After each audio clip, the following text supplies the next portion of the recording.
Hello and welcome student. देखिए question number 9 का ही B part था, मतलब एक्चुअली में और में पूछा हुआ है। 2 मार्क्स के लिए ये क्वेश्चन है। Establish a relation for electric field intensity due to a uniformly charge spherical shell at a point outside the shell. तो हमें क्या करना है, रिलेशन इस्टेब्लिश करना है इलेक्ट्रिक फील्ड इंटेंसिटी जो कि एक यूनिफॉर्मली चार्ज स्फेरिकल सेल के कारण हो रही है। ठीक है, तो आपको सबसे पहले एक डायग्राम ड्रॉ कर लेना है। ठीक है, तो ये कोई स्फेयर है, ठीक है, जिसका रेडियस कितना है, कैपिटल आर। ठीक है, अब ये यूनिफॉर्मली चार्ज है तो यहाँ पे आप plus plus plus uniformly charge से रिप्रेजेंट कर लीजिए। ठीक है, अब हमें क्या करना पड़ेगा, इसके बाहर एक गॉसियन सरफेस ड्रॉ करना पड़ेगा। ठीक है, तो आपने ये गॉसियन सरफेस ड्रॉ कर दिया। अब आप इसके बाहर क्या कर रहे हैं, एक स्मॉल सा सरफेस एरिया ले रहे हैं। Let's say this is your ds। ठीक है, मैं इसे क्या बोल रहा हूँ, ds। अब देखिए यहाँ पे पॉजिटिव है तो इसके कारण इलेक्ट्रिक फील्ड का डायरेक्शन किधर होगा, बाहर की तरफ होगा ना। इलेक्ट्रिक फील्ड तो पॉजिटिव से जाता है, टेंजेंट डाल के निकालते थे हम नेगेटिव की तरफ। ठीक है, तो यहाँ पे इलेक्ट्रिक फील्ड का डायरेक्शन क्या होगा, बाहर की तरफ होगा। दूसरी बात कि जो हमारा एरिया वेक्टर होगा वो क्या होता है, परपेंडिकुलर होता है। और एरिया वेक्टर अगर परपेंडिकुलर होता है तो ये वाला अगर आपने ये पॉइंट ले रखा है तो इसका परपेंडिकुलर किधर होगा, बाहर की तरफ होगा। तो जो मेरा एरिया वेक्टर है वो भी मेरा बाहर की तरफ होगा। तो उधर ही इलेक्ट्रिक फील्ड और उधर ही एरिया वेक्टर, मतलब इसके बीच में जो थीटा होगा, एंगल होगा, वो कितने डिग्री का होगा, 0 डिग्री का। तो बस आप डायग्राम से ये याद रखें, जो हमारा इलेक्ट्रिक फील्ड होगा वो भी बाहर की तरफ होगा, एरिया वेक्टर तो हमारा परपेंडिकुलर होता है तो वो डेफिनेटली बाहर की तरफ है। तो आप चाहें तो थोड़ा सा लिख सकते हैं, यहाँ पे आप क्वेश्चन नंबर लिख दीजिए। ठीक है, देखिए ये क्वेश्चन बहुत बारी रिपीट होता है, तो आप क्या कीजिए, इसको थोड़ा सा रिवाइज करके जाइए। ठीक है, तो आप लिखिए स्टेप इलेक्ट्रिक फील्ड, आप लिखिए electric field intensity due to a uniformly charged spherical shell.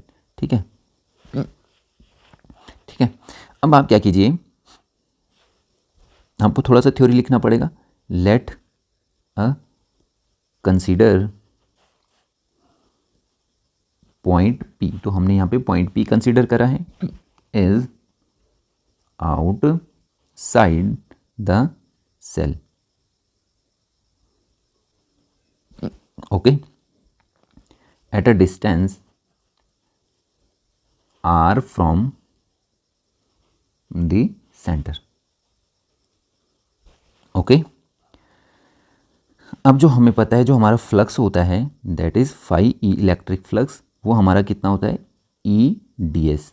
ठीक है, तो ये हमारा क्या होता है, ई डी एस होता है जो हमारा फ्लक्स होता है, इलेक्ट्रिक फ्लक्स। ठीक है, अगर मैं इसे हटाऊंगा तो ये डॉट प्रोडक्ट किस में टूटेगा, कॉस में टूटेगा। तो इससे मैं क्या लिख सकता हूँ, E D S cos theta. Okay, और सरफेस की अगर बात करें तो वहाँ पे हमारा थीटा कितना था, 0 डिग्री, और कॉस 0 कितना होता है, 1। तो ये तो हो जाएगा 1। यहाँ से बचेगा क्या मेरे पास, ई डी एस। ठीक है, तो ई को मैं ले सकता हूँ बाहर, तो मेरा इलेक्ट्रिक फ्लक्स ये इधर ऐसे ही रहेगा, फाई ई विल बिकम, मेरा ई आ जाएगा बाहर, अंदर बचेगा डी एस। देखिए जो हमारा स्फेरिकल सेल का टोटल सरफेस एरिया होगा, ठीक है, वो कितना होता है, 4 पाई आर स्क्वायर। क्या होता है, 4 पाई आर स्क्वायर। तो मैं इसको ऐसे लिख सकता हूँ, phi E is equal to E, मतलब जो ये डी एस है, ठीक है, तो ये से इंटीग्रेट करते जाएंगे तो ये क्या बचेगा, 4 पाई आर स्क्वायर। ओके, तो यहाँ से मेरे पास दिस इज इक्वेशन 1। अब देखिए क्या होता है, we know from Gauss's law, we know that from Gauss's law, ठीक है, कि जो हमारा इलेक्ट्रिक फ्लक्स होता है वो Q अपॉन एप्सिलॉन नॉट होता है। यस और नो, हमें ये इक्वेशन भी पता है। अगर दोनों का लेफ्ट हैंड साइड इक्वल है तो राइट हैंड साइड को हम बराबर पुट कर सकते हैं, बिल्कुल कर सकते हैं। तो इसका राइट हैंड साइड क्या है, E into 4 pi r square is equal to Q upon epsilon not.